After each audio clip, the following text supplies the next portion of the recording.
Assalamualaikum. Welcome back to my YouTube channel. Today we will discuss about the unit number 5, acellular life. So let's get started. ठीक है, हमने ऐसे organism को study करना है जिनके पास सेल्स नहीं होते और हम कहते हैं कि बियोलॉजी में लाइफ तो तभी एग्जिस्ट करेगी। ठीक है, किसी भी ऑर्गेनिज्म को ऑर्गेनिज्म हम तब कहेंगे या कोई भी चीज़ है, ठीक है, जिसके बारे में हमने स्टडी करना है, लाइफ तो तभी एग्जिस्ट करती है जब सेल्स होते हैं। और अभी मैं कह रही हूँ कि एसेलुलर लाइफ यानी कि ऐसे ऑर्गेनिज्म को स्टडी कर लें जिसके पास सेल्स ना हो। हाँ जी, तो ऐसे ऑर्गेनिज्म भी प्रेजेंट है, ठीक है, जो कि लिविंग और नॉन लिविंग के दरमियान में होता है। ठीक है, दरमियान की कोई चीज़ होती है, that's mean they are living at the border line. ठीक है, वो लिविंग और नॉन लिविंग के बॉर्डर लाइन पे रहते होते हैं, उन्हें हम वायरसेस कहते हैं।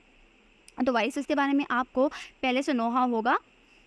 तो जैसे सर्दियाँ आती हैं, आप क्या सुनते हैं, इन्फ्लुएंजा के बारे में सुनते हैं, कॉमन कोल्ड के बारे में सुनते हैं। ठीक है, कि हमें फ्लू हो गया है जी। इसमें फ्लू में क्या सिम्टम्स क्या होते हैं, आपकी आइज़ रेड हो गई हैं, आपके फोर्ट में पेन है, आपके आइज़ से नोज से वाटर आना स्टार्ट हो जाता है। तो ये सारी चीज़ें स्प्रेड कौन कर रहा होता है, ये सारे इन्फेक्शन स्प्रेड कौन कर रहा होता है? बेसिकली हमारे पास वायरसेस ये सारे इन्फेक्शन स्प्रेड्स कर रहे होते हैं। तो वायरसेस क्या चीज़ है? वायरसेस अभी मैंने आपको बताया जैसे कि ये ना तो लिविंग होते हैं ना ही नॉन लिविंग होते, ये दोनों की कैरेक्टरिस्टिक्स शेयर कर रहे होते हैं। ठीक है, दोनों का आपस में लिंक करवा रहे होते हैं। तो सबसे पहले हम डिस्कस करेंगे इनकी नॉन लिविंग कैरेक्टरिस्टिक्स को। वन क्या है कि इनके पास क्या नहीं होते, सेल्स नहीं होते, क्योंकि लिविंग ऑर्गेनिज्म के पास सेल्स जरूरी है। ठीक है, ये नॉन लिविंग इसलिए कि सेल्स नहीं है, इनके पास एंजाइम्स भी नहीं है, इनके पास कोई एंजाइम्स भी नहीं है। ठीक है, इसके अलावा इनके पास अपना रेप्लिकेशन सिस्टम्स भी नहीं प्रेजेंट, और ये प्रोटीन सिंथेसिस भी नहीं कर सकते, ना ही रिस्पायर कर सकते। ठीक है, और ना ही अपनी एनर्जी खुद बना सकते हैं। तो इसलिए हम कहते हैं कि जी इन सारी कैरेक्टरिस्टिक्स की वजह से ये क्या है, नॉन लिविंग्स है। अब हम इनकी ऐसी कैरेक्टरिस्टिक्स को डिस्कस करेंगे। अभी मैंने कहा था आपको कि ये क्या है,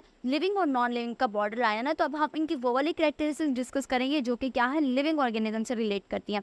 तो लिविंग ऑर्गेनिज्म से रिलेट करने वाली कौन सी कैरेक्टरिस्टिक्स है, उनको हम वन बाय वन डिस्कस करते हैं। सबसे पहले कैरेक्टरिस्टिक्स ये है कि ये जो है ना डिफरेंट स्ट्रिंग्स के फॉर्म में प्रेजेंट होता है, यानी कि इसके अंदर वैरायटीज़ है। लिविंग ऑर्गेनिज्म की खासियत क्या होती है कि उसमें क्या होती है, वैरायटीज़ होती हैं। ठीक है, तो इन वायरसेस में भी क्या है, वैरायटीज़ होती हैं, ये बहुत डिफरेंट टाइप्स के होते हैं। ठीक है, तो उसके अलावा दूसरी इनकी जो कैरेक्टरिस्टिक्स जो लिविंग ऑर्गेनिज्म से रिलेट करती है, उनका जेनेटिक मेकअप है। ठीक है, इनके पास क्या होता है, अपना जेनेटिक मेकअप होता है। इनके पास या तो वो डीएनए से बने हुए होते हैं या ये आरएनए से मिलकर बने हुए होते हैं। नंबर 3 कि ये अपने आप को क्या कर सकते हैं, रिप्रोड्यूस कर सकते हैं, अपने आप को रिप्रोड्यूस कर तो सकते हैं, लेकिन कहाँ कर सकते हैं, ये होस्ट की बॉडी में। ठीक है, इट्सेल्फ नहीं कर सकते, ये outside the host non living है। ठीक है, इनसाइड द होस्ट क्या करेंगे, रेप्लिकेट करेंगे खुद को। ठीक है, उसके अलावा उसके बाद हम इनकी हिस्ट्री को डिस्कस कर लेते हैं। ठीक है, कि बेसिकली वर्ड वायरस जो है ना वो लैटिन वर्ड है। ठीक है, हमें पता है ज़्यादा बियोलॉजी के वर्ड लैटिन से ड्राइव किए हुए होते हैं। ठीक है, तो लैटिन वर्ड जिनोम से ड्राइव किया गया है। ठीक है, जिसका मतलब क्या होता है, पॉइजन।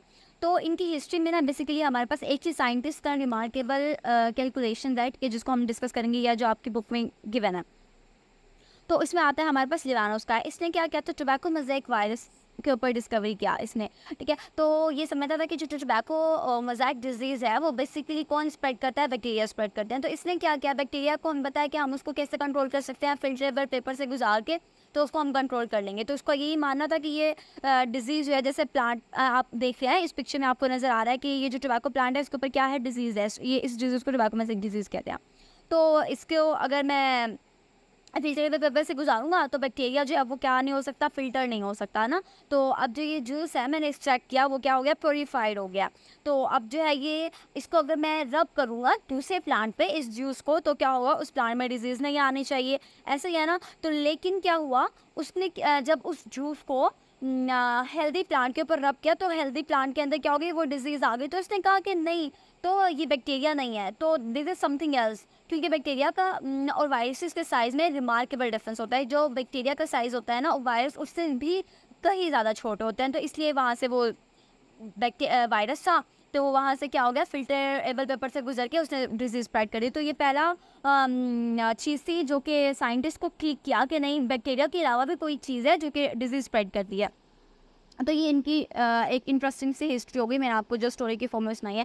उसके बाद हम इनकी क्लासिफिकेशन को डिस्कस करते हैं कि वायरसेस की क्लासिफिकेशन जो है ना वो किस किस बेस पे हम कर सकते हैं। उसके बाद हमने इनकी क्लासिफिकेशन को डिस्कस करना है कि वायरस को क्लासीफाई करते हैं हम किस किस बेस पे। तो सबसे पहले जो है ना हम इनकी फिनोटाइप की बेस पे करते हैं, मॉर्फोलॉजी की बेस पे, डीएनए की बेस पे, ठीक है, किस होस्ट के अंदर प्रेजेंट है उसकी बेस पे करते हैं। ठीक है, और जेनेटिक मेकअप की बेस पे करते हैं। तो हमें पता है कि जेनेटिक मेकअप क्या होता है, या तो ये डीएनए से मिलकर बने हैं या तो ये आरएनए से मिलके बने हुए होते हैं। ठीक है, दोनों डीएनए आरएनए एक साथ नहीं हो सकते किसी भी वायरस में।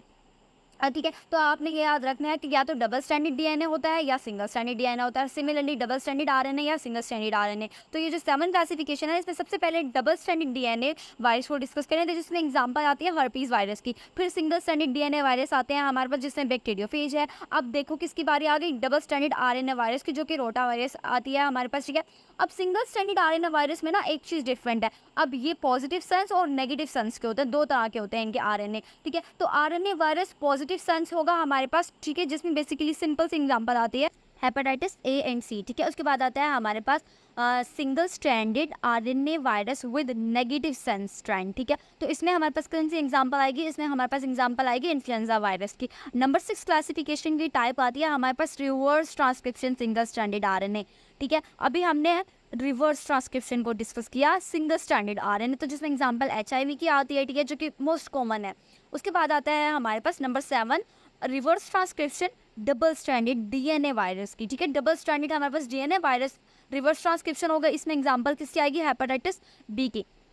उसके अलावा जैसे मैंने आपको पहले बताया था कि वायरस की क्लासिफिकेशन जो है ना, वो बहुत सारी चीज़ों पर डिपेंड कर रही होती है, ठीक है। तो जैसे होस्ट की मैंने आपको बताया था, एग्जांपल दी थी कि कौन सा होस्ट होगा, उस पर डिपेंड करता है। तो 3 टाइप्स के इनके होस्ट हो सकते हैं, ठीक है। तो 3 टाइप के होस्ट में सबसे पहले हम डिस्कस कर लेंगे कि एनिमल अगर होस्ट होगा तो उसको क्या कहेंगे, एनिमल वायरस कहेंगे। प्लांट अगर होस्ट होगा तो क्या कहेंगे, प्लांट वायरस कहेंगे। बैक्टीरिया होस्ट होगा तो क्या कहेंगे, बैक्टीरियोफेज कहेंगे हम इसको, ठीक है। तो इसमें तीनों क्यूट क्यूट एग्जाम्पल्स हैं, आपको पिक्चर के साथ नजर आ रही हैं जो। Thanks for watching. Do subscribe to my channel and don't forget to hit the like button.